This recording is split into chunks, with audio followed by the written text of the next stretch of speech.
శ్రీశైలం దేవస్థానంలో పనిచేస్తున్న ఓ security guard ఆత్మహత్యాయత్నం చేయడం స్థానికంగా తీవ్ర కలకలం రేపింది. దేవస్థానం రెవెన్యూ సిబ్బంది తనను తీవ్రంగా వేధిస్తున్నారంటూ బాధితుడు ఈ విపరీత నిర్ణయం తీసుకున్నాడు. తన నివాసం వద్ద బాత్రూం నిర్మించుకుంటూ ఉండగా రెవెన్యూ సిబ్బంది వచ్చి అడ్డుకున్నారని, ఇది తనను తీవ్ర మనస్తాపానికి గురి చేసిందని బాధితుడు ఆవేదన వ్యక్తం చేశాడు.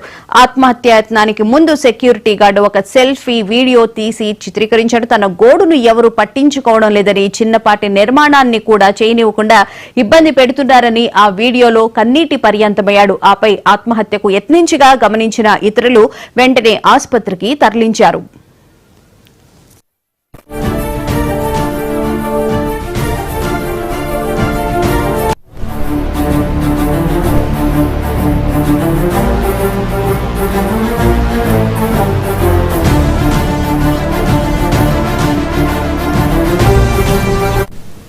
శ్రీశైలం దేవస్థానంలో పనిచేస్తున్న ఓ సెక్యూరిటీ గార్డు ఆత్మహత్యాయత్నం చేయడం స్థానికంగా తీవ్ర కలకలం రేపింది. దేవస్థానం రెవెన్యూ సిబ్బంది తనను తీవ్రంగా వేధిస్తున్నారంటూ బాధితుడు ఈ విపరీత నిర్ణయం తీసుకున్నాడు.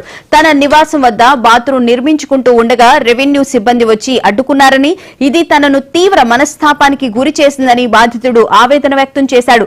ఆత్మహత్యాయత్నానికి ముందు సెక్యూరిటీ గార్డు ఒక సెల్ఫీ వీడియోను చిత్రీకరించాడు. తన గోడును ఎవరూ పట్టించుకోవడం లేదని, చిన్నపాటి నిర్మాణాన్ని కూడా చేయనివ్వకుండా ఇబ్బంది పెడుతున్నారని ఆ వీడియోలో కన్నీటి పర్యంతమయ్యాడు. ఆపై ఆత్మహత్యకు యత్నించగా గమనించిన ఇతరులు వెంటనే ఆసుపత్రికి